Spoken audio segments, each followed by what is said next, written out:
Welcome back to Sunny DJ blogs. मैं आप सबसे एक बात कहना चाहता हूँ। मैं काफ़ी समय से वीडियो लेकर के नहीं आ रहा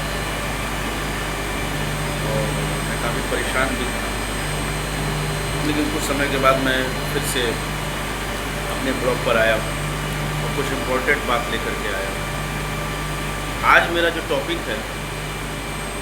टॉपिक है इस विषय पर कि गवर्नमेंट ने मजदूरों के प्रति क्या काम किया है।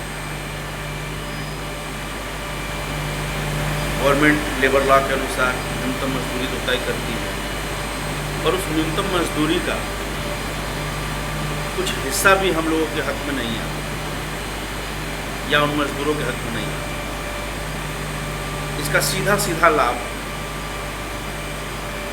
उच्च पद पर आसीन करप्ट अधिकारियों और ठेकेदारों को होता है।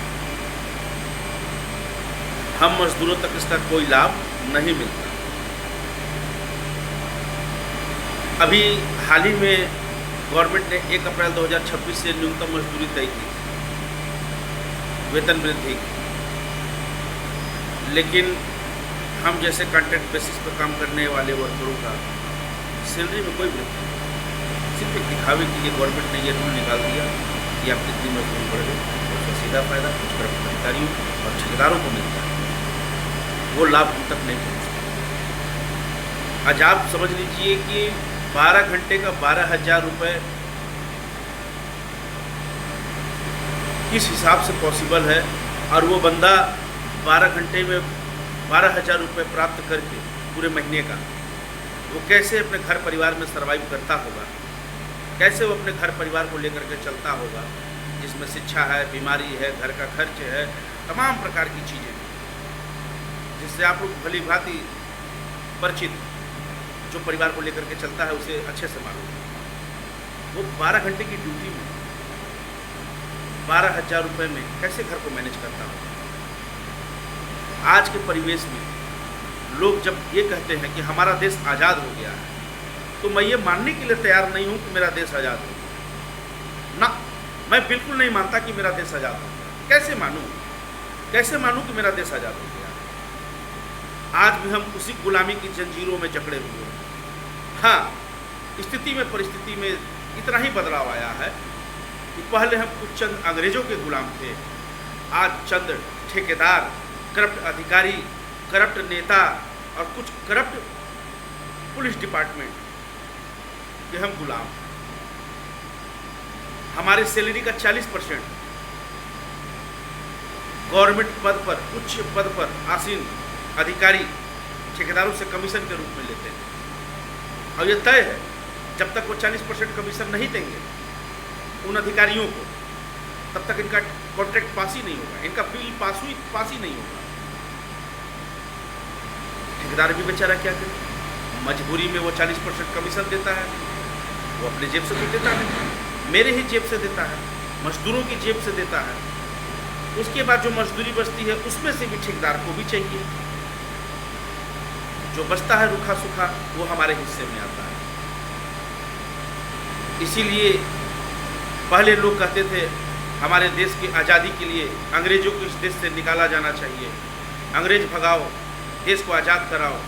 आज वर्तमान समय में हम यही नारा लगाते हैं कि ठेकेदारी प्रथा को बंद करो, ठेकेदार हटाओ, तब जाकर के हमारी पूरी मजदूरी मिलेगी। किसी भी गवर्नमेंट विभाग में डायरेक्ट किसी एजेंसी को तैनात किया जाता है, और जब वो एजेंसी किसी पेटी कॉन्ट्रैक्टर को देती है तो फिर हमारी मजदूरी का हनन होता है, उसका शोषण होता है, मजदूरों का शोषण होता है, तमाम प्रकार की समस्या झेलने को मिलती है। सरकार हर दिशा पे काम कर रही है, फिर मजदूरों के लिए मजदूरी की दिशा में काम क्यों नहीं करती, जबकि एक बहुत बड़ा हिस्सा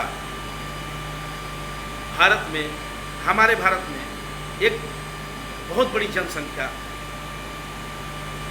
मजदूरी करती है। इनसे ही आपको वोट मिलता है। आप इनके लिए क्या सोचते हो, आप इनके लिए क्या करते हो? मेरा सवाल है गवर्नमेंट से। हम कहते हैं हमें नहीं चाहिए सरकारी नौकरी, हम सिर्फ इतना ही कहना चाहते हैं कि जो प्राइवेट एजेंसियां हैं ये पूरी मजदूरी देना शुरू कर दें, और कॉन्ट्रैक्ट बेसिस को पूरी तरह से ख़त्म कर दिया जाए। कॉन्ट्रैक्ट पर किसी को काम न दिया जाए, डायरेक्ट प्राइवेट एजेंसियां काम ले और पूरी मजदूरी दे, तो एक एक मजदूर हेल्पर का सैलरी 15 से 20 हज़ार रुपये जाएगा 8 घंटे का। अगर वो 12 घंटे ड्यूटी करता है तो शायद आराम से अपने परिवार को, बहुत अच्छा तो नहीं लेकिन एक नॉर्मल तरीके से अपने परिवार को खिला पिला सकता है, बच्चों को पढ़ा लिखा सकता है। लेकिन नहीं, प्राइवेट एजेंसियां खुद काम नहीं कराती, ये कॉन्ट्रैक्ट बेसिस पर ठेकेदारों को काम दे देती है और ठेकेदार अपने यहाँ पेटी कॉन्ट्रैक्टर पे वर्करों को रखती है और उनकी मजदूरी काटती है। उसका 40% हिस्सा उच्च अधिकारियों को जाता है, जिस विभाग में उन्होंने कॉन्ट्रैक्ट लिया है उस विभाग के उच्च अधिकारियों को जाता है और वो सीधा असर हमारे जेब पर देता है। आखिर हम जाए तो जाए कहाँ, किससे शिकायत करें? कोई ऐसी प्राइवेट एजेंसी, कोई ऐसा हेल्पलाइन नंबर भी तो नहीं है कि जहां हम अपनी बात को गवर्नमेंट तक पहुंचाएं। लोग कहते हैं लेबर कोर्ट में जाऊँगा, लेबर कोर्ट में भी कोई सुनवाई नहीं होती है जनाब। वहाँ पर भी आप जाएंगे 2 साल 3 साल केस लड़वाएंगे, जितनी मजदूरी नहीं मिलती उससे ज़्यादा वकील आपका पैसा चूस ले जाएगा। हर जगह भ्रष्टाचार, हर जगह भ्रष्टाचार।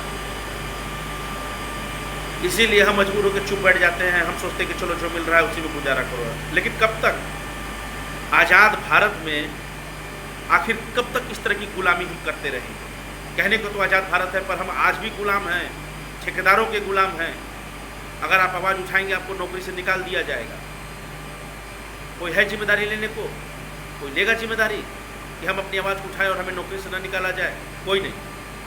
आप आवाज़ उठाइए, दूसरे दिन आपका गेट पास रद्द कर दिया जाएगा। तो मेरा हाथ जोड़ के सरकार से यही विनती है कि कृपया करके सरकार जो है इस दिशा पर ध्यान दे और ठेकेदारी प्रथा को बंद करने का प्रयास करे। और ठेकेदारी प्रथा को बंद करने कर जो भी वर्कर हैं उनको डायरेक्ट एजेंसी से जॉब दिया जाए।